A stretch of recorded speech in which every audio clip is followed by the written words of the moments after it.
नमस्कार। Emily Dickinson की poems बहुत छोटी छोटी होती हैं लेकिन बड़ी मीनिंगफुल होती हैं, बड़ी सिंपल होती हैं लेकिन इफ़ेक्टिव होती हैं।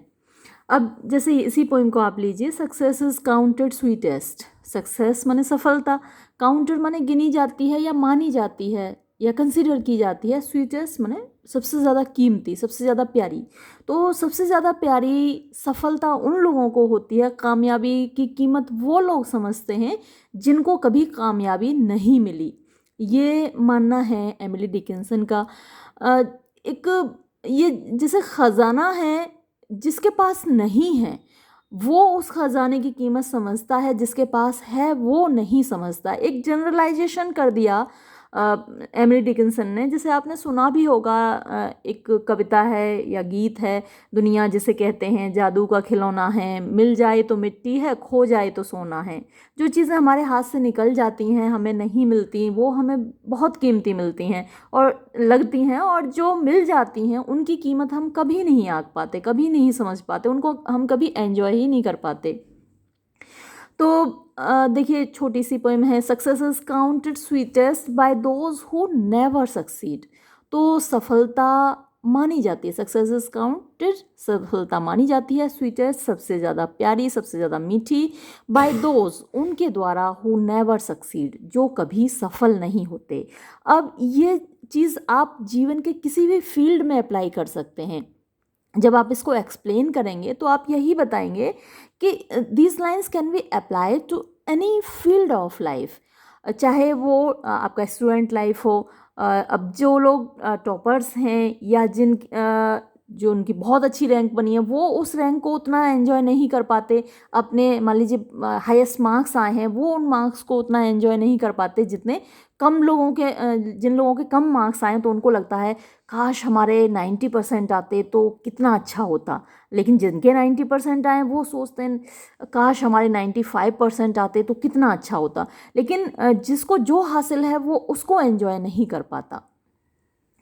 To comprehend a nectar requires sorest need. To comprehend माने समझने के लिए या फिर एंजॉय करने के लिए, आनंद लेने के लिए, स्वाद लेने के लिए, टेस्ट करने के लिए। अ नेक्टर, नेक्टर अमृत को बोलते हैं। रिक्वायर्स मीन्स ज़रूरत होती है, आवश्यकता होती है। Sorest need means real real real thirst, मतलब बहुत तेज प्यास लगी हो आपको, पानी की कीमत तब समझ में आती है। वैसे आपने देखा होगा लोग कितना पानी बर्बाद करते हैं, ज़रूरत नहीं होती तब भी आगे गेट के बाहर फैलाएंगे, पूरा धोएंगे, इतना पानी फैलाते हैं लोग बिना बात के। लेकिन उनको कीमत तब समझ में आएगी जब उनको पानी ना मिले 3 दिन तक पीने के लिए। तो यही बात कहना चाहती है Emily Dickinson. To comprehend a nectar यानी अमृत को समझने के लिए, अमृत का स्वाद लेने के लिए, रिक्वायर्स सोरेस्ट नीड मीन्स, सोरेस्ट का मतलब होता है एकदम रियलेस्ट, मतलब रियलेस्ट तो होता नहीं है, मोस्ट रियल आप कह सकते हैं।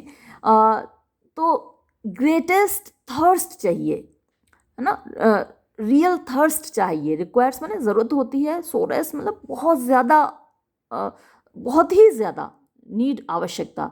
तो बहुत बड़ी आवश्यकता जब होगी, बहुत गहरी आपको प्यास लगी होगी, तभी आप पानी की कीमत समझ पाएंगे, तभी आप अमृत की कीमत समझ पाएंगे। अब आगे आने वाली जो लाइंस हैं इनमें उसने एक इमेजरी दी है। 2 सेनाएं लड़ती हैं, उनमें से हमेशा यही होता है कि एक सेना हारती है और एक सेना जीतती है। तो जो जीत जाती है सेना, वो विक्ट्री का फ्लैग लेके जाती है, जीत का झंडा फहराती हुई जाती है।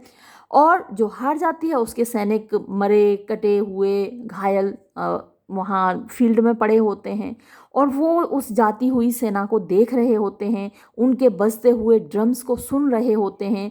तो जो घायल पड़े हैं सैनिक बैटल फील्ड में, वो समझ पाते हैं कि क्या खुशी होती है जीत की, ना कि वो सैनिक जो कि जीत का झंडा उठाकर जा रहे होते हैं। ये एक इमेज यहाँ पर दी है आने वाली लाइंस में, नेक्स्ट स्टेंजाज में।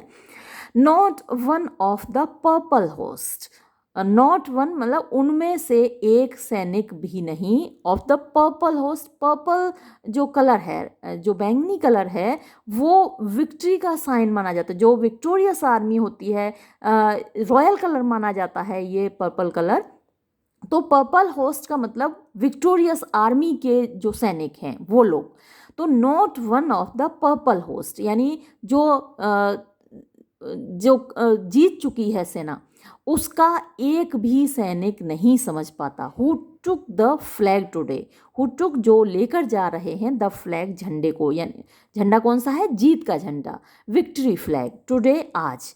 तो जो आज सेना जीत कर विक्ट्री फ्लैग को लेकर जा रही है, उनमें से एक भी नहीं, नॉट वन ऑफ ऑल, उनमें से एक भी सैनिक नहीं कैन टेल बता सकता है, द डेफिनेशन परिभाषा, सो क्लियर इतनी स्पष्ट, ऑफ विक्ट्री जीत की। तो जीत की जो डेफिनेशन है उतनी क्लियरली, है ना, वो सैनिक उनमें से एक भी सोल्जर नहीं बता सकता, those who have one the battle today, वो जो आज विक्टोरियस रहे हैं, जो आज बैटलफील्ड में जीते हैं, वो जीत की सही परिभाषा नहीं बता सकते।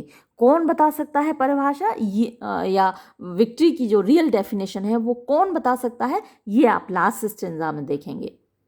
एज ही जैसे कि वो, डिफीटेड जो हारा हुआ है, डाइंग मर रहा है, ऑन हुज फॉरबिडन ईयर जिसके के फॉरबिडन ईयर यानी उसके हारे हुए कानों पर, फॉरबिड माने तो वैसे मना करना होता है, बैंड होता है फॉरबिडन जिस पर बैन लगा होता है, तो उसके जो कान हैं, उसके जो हारे हुए कान हैं, उसके जो मरने वाले कान हैं, वो मरने वाला है, मर रहा है, बैटलफील्ड में घायल पड़ा हुआ है, तो उसके फॉरबिडन ईयर यानी उसके हारे हुए कान, the distant strains of triumph, distant माने दूर जाती हुई, क्योंकि जो सेना जीत चुकी है वो जीत का झंडा उठाए चलती जा रही है, दूर अपने देश को, अपने राज्य को चलती जा रही है। तो डिस्टेंट माने दूर होते हुए, स्ट्रेंस माने नोट्स जो सुर होते हैं, लय होती हैं, मेलोडीज होती हैं, ऑफ ट्रम्फ जीत के। तो विक्ट्री गीत गाए जा रहे हैं, विजय गान गाए जा रहे हैं, उनकी आवाज़ें आ रही हैं उसके कानों पर, उस सैनिक के कानों पर जो बैटलफील्ड में पड़ा हुआ घायल मर रहा है। बर्स्ट एगनाइज्ड एंड क्लियर, बर्स्ट माने उसको उसको फाड़े डाल रहे हैं उसके कानों को, एगनाइज्ड जो कि दुखी हैं, एंड क्लियर और बड़े साफ साफ वो सुर उसको सुनाई दे रहे हैं।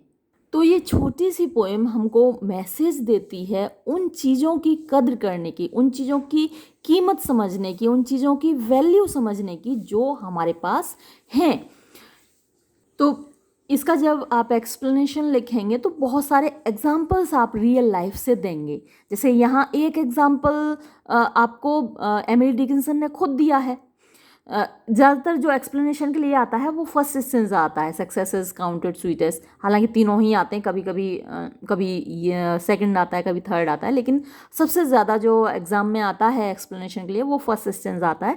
तो जैसे एक एग्जाम्पल एमिली डिकिंसन ने आपको दिया उस हारे हुए सैनिक का, जो कि बैटलफील्ड में पड़ा हुआ है और उसको मालूम है जीत की कीमत क्या है, क्योंकि उसने हार देखी है, जीत उसने चखी नहीं। वैसे ही आप लाइफ के बहुत सारे एग्जांपल्स दे सकते हैं। जैसे मैंने आपको एक स्टूडेंट्स के मार्क्स का दिया, आप दे सकते हैं जैसे कि बहुत सारे लोग होते हैं जिनके पास बच्चे नहीं होते, वो कहाँ हर जगह हर मंदिर में मस्जिद में जाके माथा टेकते हैं कि ईश्वर उनको एक औलाद दे दे, और जिनके पास बच्चे हैं वो उनकी कीमत नहीं समझते, वो उनको कितना टॉर्चर करते हैं कई बार। हालांकि सारे माँ बाप ऐसे नहीं होते कि वो टॉर्चर करें। अभी कल या परसों के मैंने न्यूज़पेपर में भी देखा था और न्यूज़ में सुना भी था, एक माँ ने यहीं हमारे इंडिया में ही बेंगलोर में एक डेंटिस्ट माँ ने अपनी 4 साल की बेटी को चौथी मंजिल, 4 साल की या 6 साल की बेटी को चौथी मंजिल से गिरा के मार डाला। क्योंकि उसकी बच्ची सुन नहीं सकती थी, बोल नहीं सकती थी। अब सोचे जिनके पास बच्चे हैं ही नहीं, वो कितनी प्रार्थना करते हैं भगवान एक बच्चा दे दे, कैसे भी दे दे। लेकिन उसको बच्चा दिया भगवान ने, चलिए उसमें थी कमी, लेकिन तुम्हारा कर्तव्य था उसको पालना पोसना, उसको संबल देना। जो स्पेशल चाइल्ड होते हैं उनके लिए अलग से स्कूल हैं, ऐसे बच्चों के लिए जो मूक बधिर बच्चों के लिए अलग से स्कूल हैं। तो पढ़ाती लिखाती उस बच्ची को काबिल बनाती, लेकिन बस उसने फेंक दिया। उसी तरीके से काफ़ी बच्चे हैं जिनके माँ बाप नहीं होते, ऑर्फन्स हैं, अनाथ हैं, किसी वजह से उनके माँ बाप मर जाते हैं, तो वो बेचारे माँ बाप के प्यार को तरसते हैं। और जिनके पास माँ बाप हैं वो अपने माँ बाप को ठुकराते हैं, वो अपने माँ बाप को परेशान करते हैं, उनकी बात नहीं सुनते। माँ ने या बाप ने डांट दिया जरा सा तो घर छोड़ के निकल जाएंगे। कुछ बच्चे तो सुसाइड तक कर लेते हैं, माँ ने डांट दिया, बाप ने डांट दिया। तो ये सारे एग्जाम्पल्स आप दे सकते हैं इसके एक्सप्लेनेशन में, और ये प्रूव आपको करना है कि कैसे इस लाइफ में हम उन चीज़ों की वैल्यू नहीं समझते जो हमारे पास होती हैं। हम वैल्यू उन चीज़ों की समझ पाते हैं जो हमारे पास नहीं होती हैं। तो ये इसका मैसेज है पोइम का, और ये हमें बताना चाहती है एमिली डिकिंसन कि हम उन चीज़ों की कद्र करें जो हमारे पास हैं। ठीक है, छोटी सी पोइम थी, छोटा सा वीडियो, ये मैं यहीं समाप्त करती हूँ। धन्यवाद।